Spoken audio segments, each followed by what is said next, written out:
Hello and welcome back to the channel. Amber here, and we are back to break down the season 3 finale of The Wheel of Time. And my short review is this. I loved this episode, but I wasn't ready for how emotional it would be. Even suspecting Swan might not survive, it still hit harder than I expected. I am Swan Sanche, daughter of the river, water itself, and I defy you. I defy you, Elida. And that's why you cast Sophie Okonedo.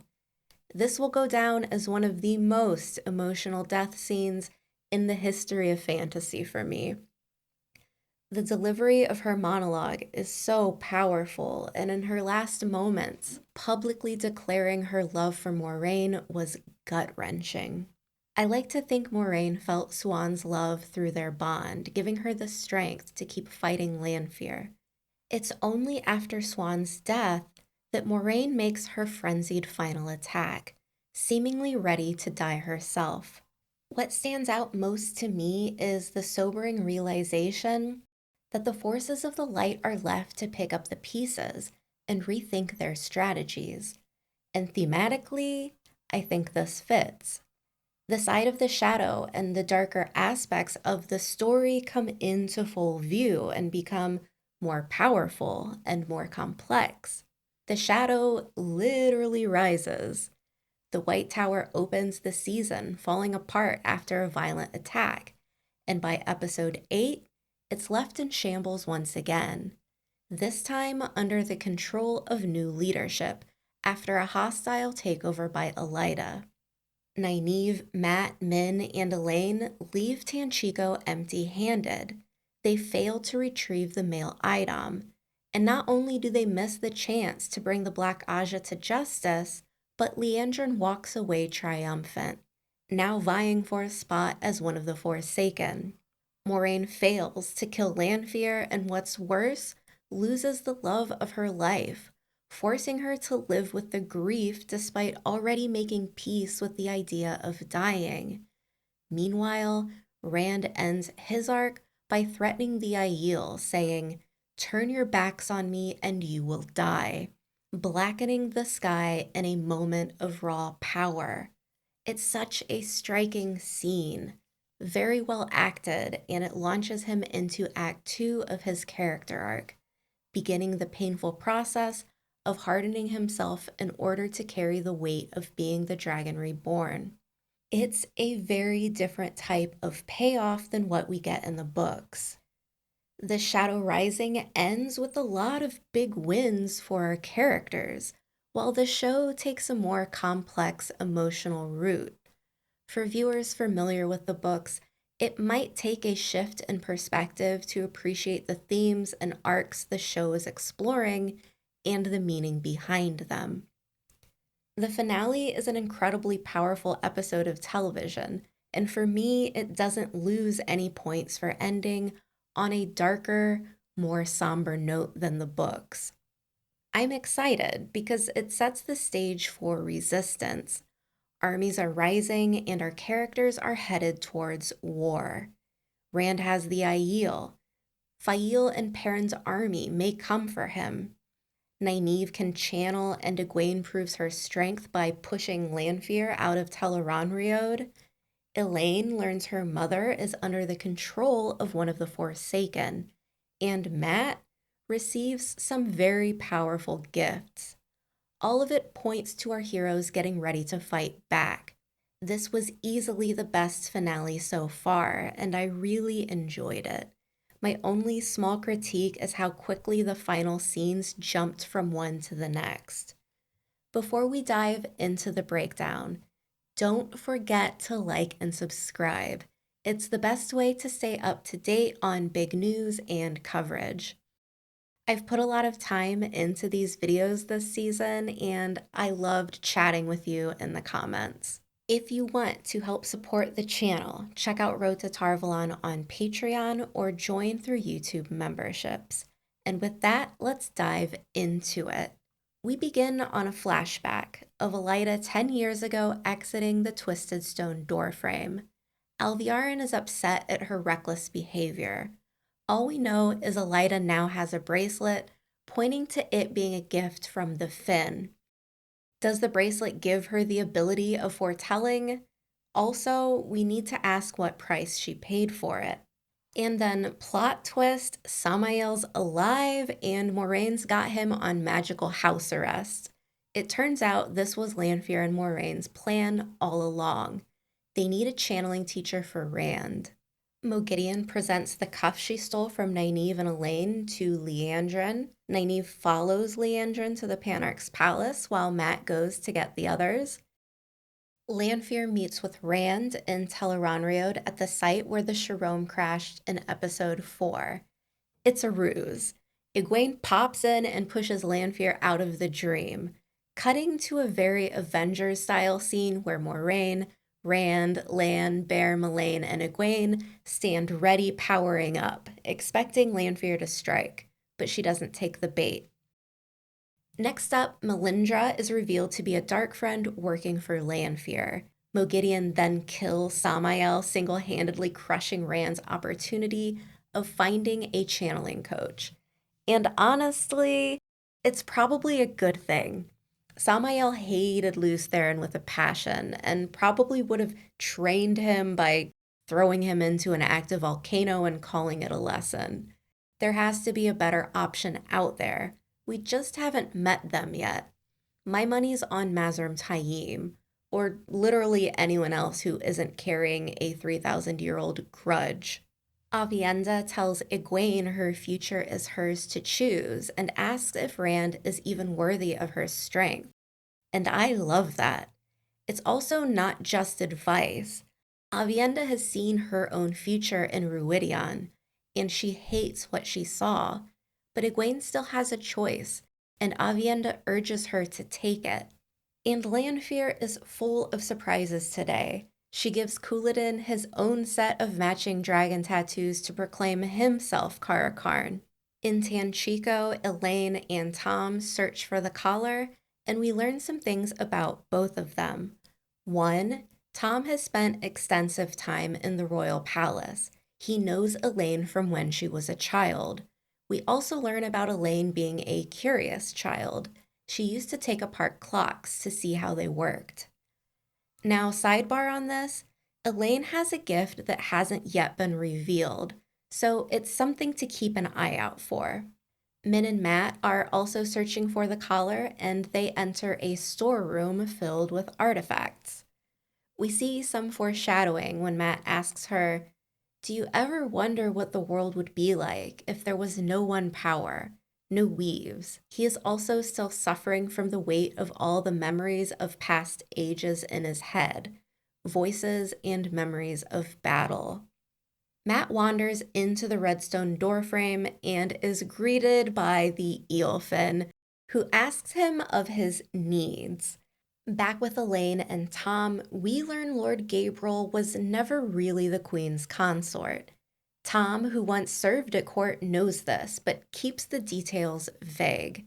He suspects Gabriel is one of the Forsaken, likely skilled in compulsion.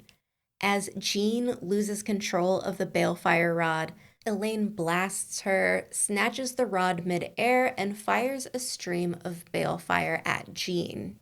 And watch closely, because time rewinds. The ceiling damage reverses, and Jean's movements rewind in a pink outline. Also, I love the design for the balefire.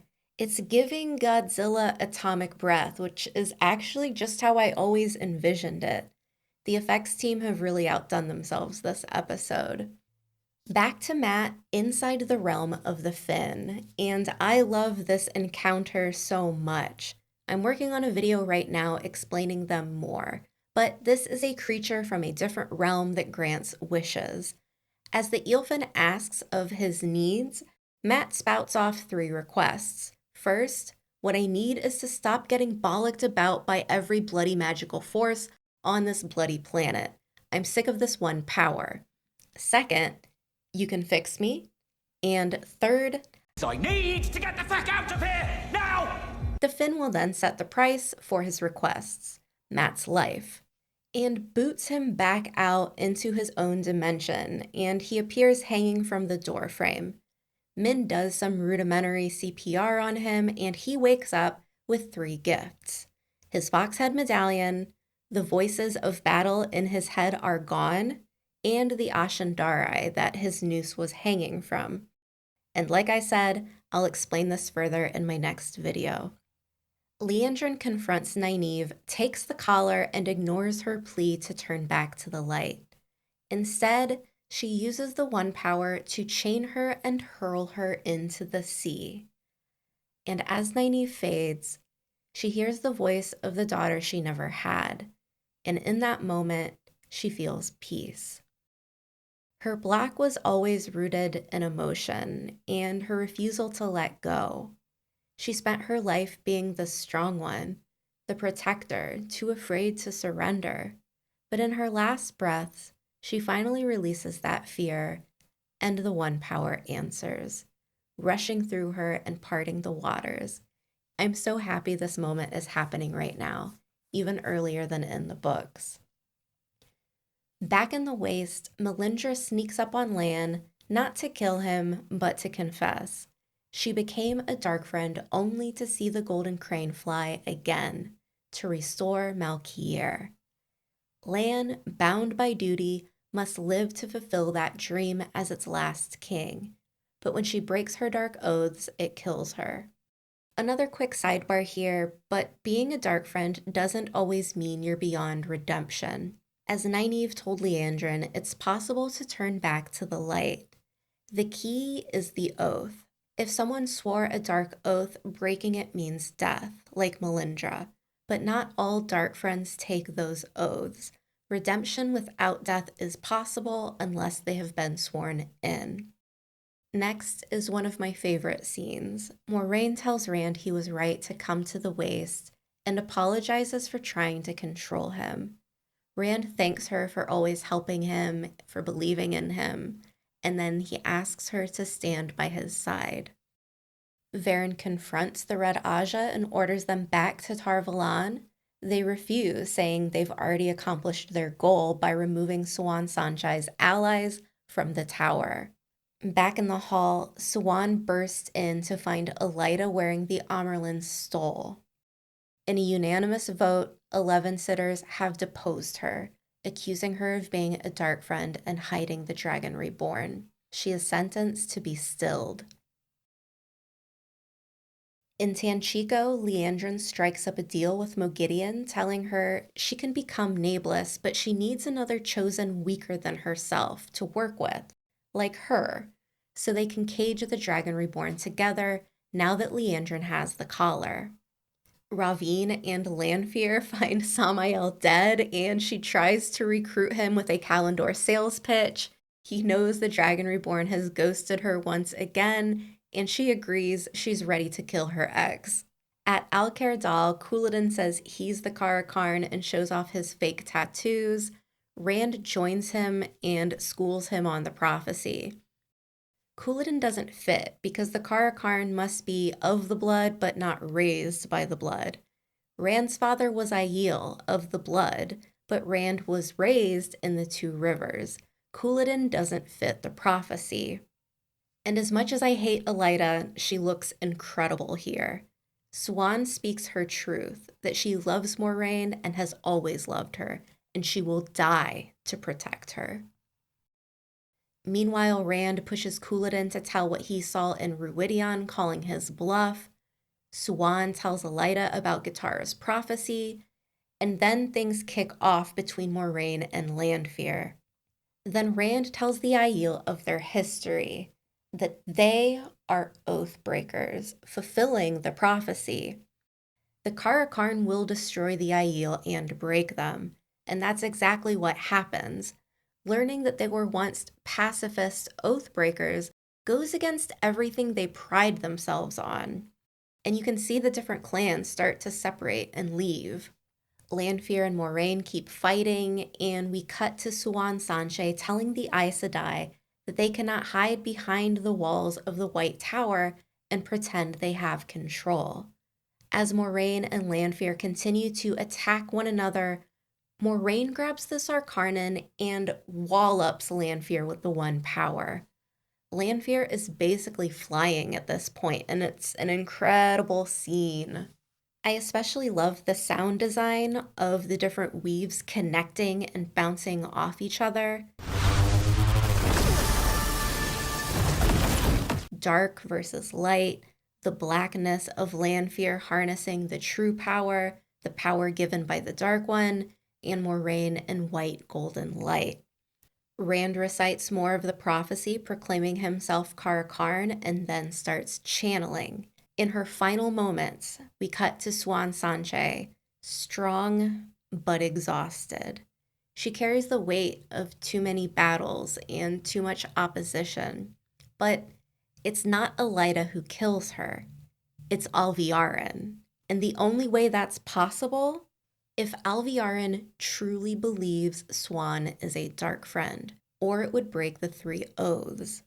Or, as Moraine feels Siuan's death, she starts screaming and pulls the sword out of her own body, and using the one power to push Lan's sword at Lanfear, she lands a fatal blow to Lanfear's neck. But Lanfear opens a gateway and hops through. Time for another quick sidebar. But if Moraine wasn't too distracted, she should have seen Lanfear's weaves, meaning she could learn to recreate gateways. It doesn't look like she was paying attention, but if we get another season, Moraine practicing would make an excellent opener. The episode ends on a visually stunning moment of Rand bringing rain to the desert, the Aiel bowing to him, Moraine reciting lines of the Karaethon cycle, Egwene pleading with Rand to let go of the one power, dark clouds rising over Tarvalon, while Elaida redecorates, taking down the ter'angreal Siuan used to meet Moraine in the world of dreams, Moghedien searching for something, Bane, Chiad, and Fail scouting the White Cloak camp, and Nynaeve, Elaine, Mat, and Min on a ship, and Rand continuing to channel. And this episode hit like a tidal wave, and I'm still reeling. The death of Siuan Sanche wasn't just emotional, it was severe. Sophie Okonedo gave us a performance that will be remembered as one of the greats, and Siuan's final words feel like a battle cry. I defy you. Making me think, even in tragedy, there's power. The pain our characters experience this season is leading them towards becoming fiercer, sharper, and more ready for the storm that's coming. And now, with the tower in shambles, the shadow on the rise, and our heroes scattered, there's only one direction to go: forward. And if you want more, let Prime Video know by rewatching, because as of now, Season 4 hasn't been renewed. And that's it. Keep an eye on this space for upcoming videos like the Finn, Avienda's Visions in Ruidion, Balefire, and more. Laura, my podcasting partner, has just started reading the books, so we will be continuing with more episodes if you would like to read along with us, starting at New Spring. Keep an eye out for our Meanwhile Elsewhere episodes, and special thanks to Dr. M, my newest channel member, and all my Patreon and channel members for giving me the opportunity to put time into these episodes. Make sure you're subscribed, and I'll see you back next time.